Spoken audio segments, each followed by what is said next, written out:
Bonjour la communauté, j'espère que vous allez bien. Alors, j'ai mon canal qui est en train de se réouvrir en ce moment et j'avais été mis en pause. Je pense que j'avais été mis en pause par la vie. Et là, j'ai mon canal qui se remet en route et, euh, et on verra bien les messages. En fait, j'ai envie de voir quels sont les messages du moment, c'est général. Vous verrez bien si ça résonne ou pas, de laisser les énergies s'infuser, de laisser les vibrations, de ressentir les messages pour voir, ressentir et percevoir si ça vous correspond ou pas en fait. Si vous ressentez un appel par rapport à ce tirage.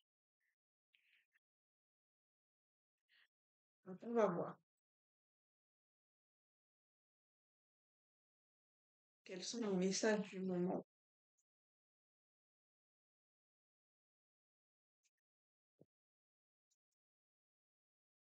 Ce tirage me prend par surprise parce que j'avais pas spécialement envie de tirer les cartes et c'est les cartes qui m'ont appelé. C'est pas moi qui est venu vers les cartes, ce sont vraiment enfin voilà, c'est comme ça que je le ressens, les énergies des cartes qui m'ont appelé.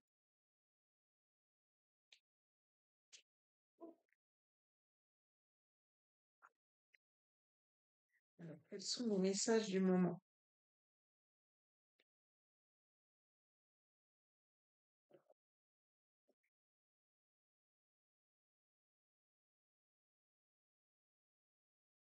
La divination. J'ai l'impression que la divination. Donc c'est aussi un oracle où c'est associé à des noms de plantes, le jasmin, le muguet, la feuille de chêne, je crois.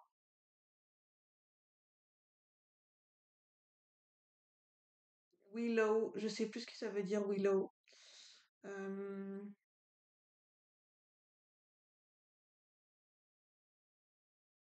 Hazel. On a des sortes de champignons. Les champignons, ça me parle d'un effet en lien avec la divination. Le muguet. On me parle de la période du muguet. Le muguet, c'est le premier mai, au mois de mai, le muguet. Donc on peut me parler d'une période du mois de mai. Est-ce que c'est en référence avec un signe astrologique? Le taureau. Le premier mai, c'est la fête du travail. Euh, le mois de mai.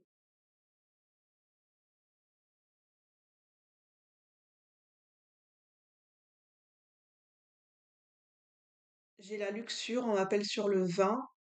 D'accord, le vin, le mois de septembre, on parle des vendanges. On parle d'une période entre Alors j'aime pas canaliser des messages temporels parce que le temps n'existe pas. C'est pas forcément c'est peut-être un repère, une signification par rapport à un repère qui peut-être pas temporel, mais par rapport peut-être à des signes astrologiques ou à une fourchette par rapport à une période. On a entre le mois de mai et le mois de septembre.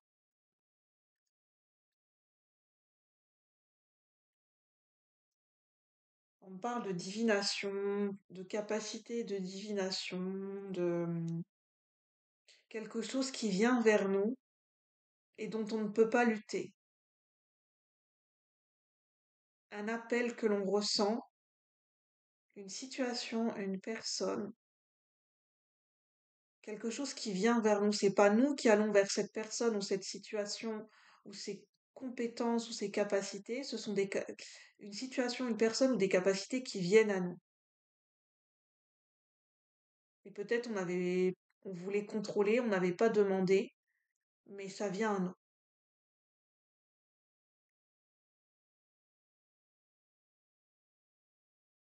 Ça peut être la luxure, ça peut être en lien avec un désir du cœur, un désir par rapport à une personne, une personne ou une situation qui a un désir pour nous et ça, c'est pas quelque chose que l'on peut contrôler. J'ai l'impression que peu importe ce que l'on pense ou ce que l'on ressent, il y a une situation, une personne ou un désir qui vient vers nous. Et avec la divination, nous le pressentons. Quels sont les messages?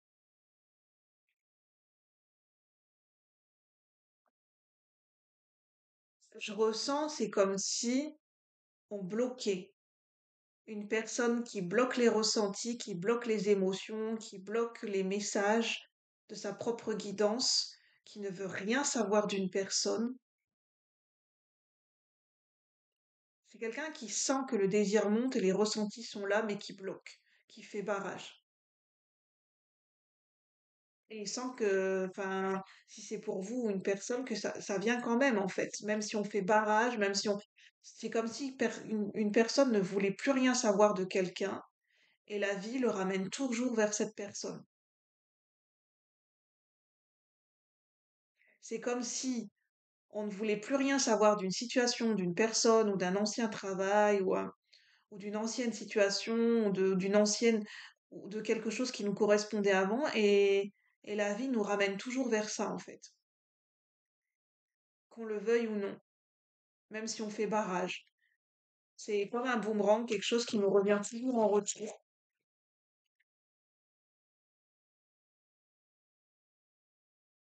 Et de ce fait-là, en fait, la conséquence dont on fait barrage par rapport à des ressentis ou par rapport à quelque chose, on a la carte du fou à l'envers.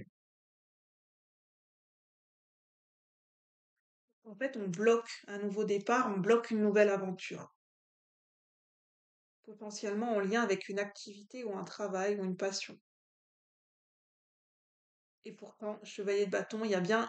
En fait, je ressens une situation, une personne qui vient... C'est quelqu'un... C'est bizarre, c'est comme si ça venait de nous, mais en même temps, ça vient de l'extérieur, c'est de l'extérieur vers nous, vers nous-mêmes, mais en même temps, c'est quelque chose que l'on a manifesté à l'intérieur de nous. C'est quelque chose d'extérieur qui vient vers nous, mais c'est une manifestation qui se joue à l'intérieur de nous.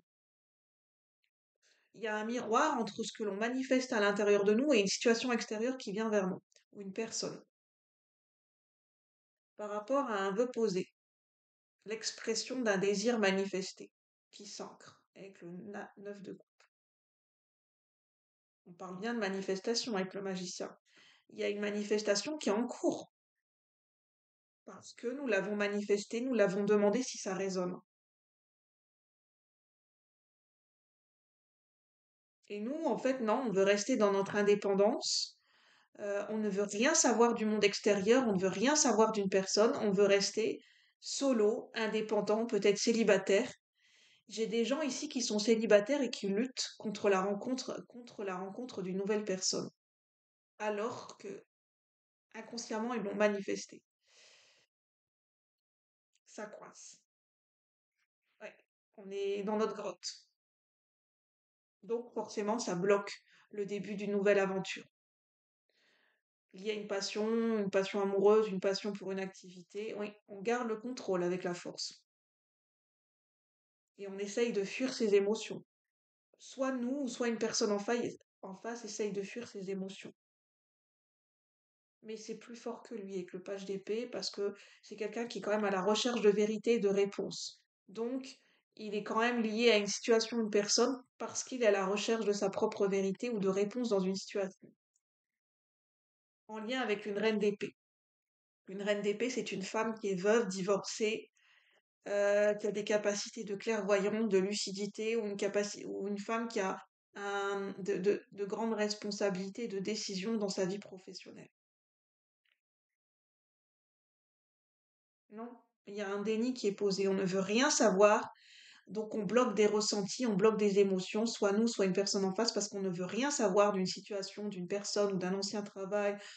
En fait, on ne veut rien savoir.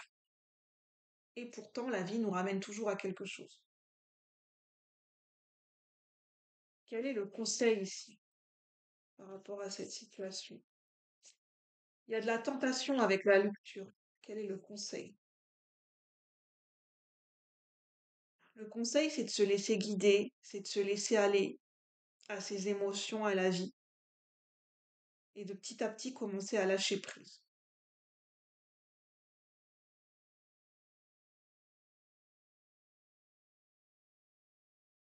En fait, j'entends avec le 4 de Pentacle et avec la star, avec l'étoile.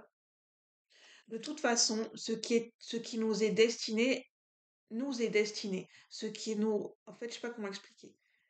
C'est comme les cycles de la vie. Ce qui, à un moment donné, doit revenir d'une certaine manière dans notre vie, reviendra. On n'a pas besoin de s'accrocher à quelque chose, à une situation ou une personne, parce que de toute façon, la vie nous ramène toujours vers la situation, la bonne personne ou la bonne situation par rapport à ce que nous avons besoin d'expérimenter, d'apprendre ou lié à une destinée, selon vos croyances. Donc il n'y a pas besoin de s'accrocher à une situation ou une personne par peur de perdre ou de s'accrocher à des possessions matérielles, puisque de toute façon, la vie est cyclique quelque part, le mouvement de la vie est plus fort que nous. Ce qui doit partir partira, ce qui doit rester restera, ce qui doit advenir adviendra. Quoi que nous en pensions, quoi que nous faisions. Quelle est la synthèse? 5 de Pentacle. Accepter de perdre, accepter peut-être d'être dans une période où on est moins bien, où on se sent appauvri, où il y a peut-être une perte matérielle et financière, parce que tout est cyclique. C'est une période à expérimenter, à vivre, à accepter, pour mieux apprendre à se tempérer, à se modérer à l'intérieur de soi.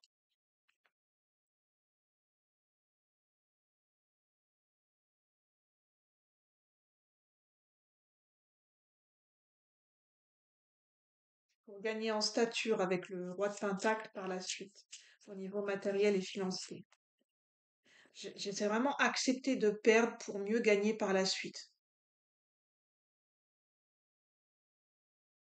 C'est important aussi d'accepter les phases de notre vie où on est impuissant, où on est dans la déchéance, où on est dans la perte, parce que ça fait partie aussi de l'expérience. Ça fait partie d'un panel d'expériences dans la vie. De ne pas lutter contre la perte, contre le manque, de ne pas s'accrocher par peur de perdre, puisque de toute façon, ce qui doit partir partira, ce qui doit rester restera, ce qui doit advenir adviendra, quoi que nous fassions, quoi que nous en pensions, quoi que nous ressentons. Et lutter contre ses propres ressentis, en fait, les ressentis sont plus forts que nous, en fait, parce que nous sommes en interconnexion avec la vie et les autres constamment. Donc nous ne pouvons pas lutter contre des ressentis. Quelle est l'évolution de ce tirage?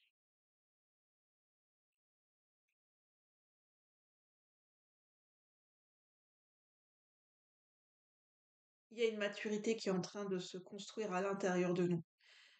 Peut-être une situation matérielle qui est en train de se consolider. C'est très spécifique et c'est très paradoxal.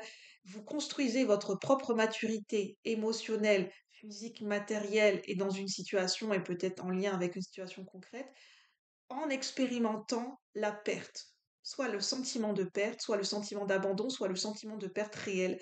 Perte d'un travail, perte d'une situation matérielle, financière. Vous prenez si ça résonne, hein, j'ai pas de vérité absolue. C'est à travers l'expérience de la perte que vous recontactez votre propre solidité, votre propre maturité à l'intérieur de vous. Et la maturité, elle se consolide à travers l'expérience de la perte. C'est très paradoxal, mais c'est ce qui est en train de se jouer pour certaines personnes. À travers la perte, vous renouvelez votre désir intérieur avec le chevalier de bâton. Et vous contactez des mémoires inconscientes très profondes, des mémoires de perte. C'est une perte de votre ego qui est en train de se jouer. Un détachement, une perte de votre ego pour une libération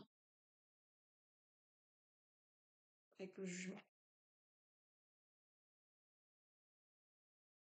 Bon, je vais en rester là, je vais pas aller plus loin parce que j'ai envie de rester sur du général.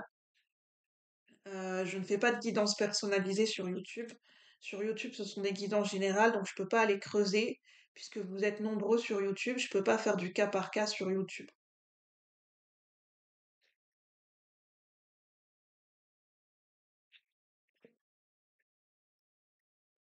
N'hésitez pas à me contacter d'ailleurs. Euh, Là, pour le moment, je fais une pause. mais peut-être que par la suite,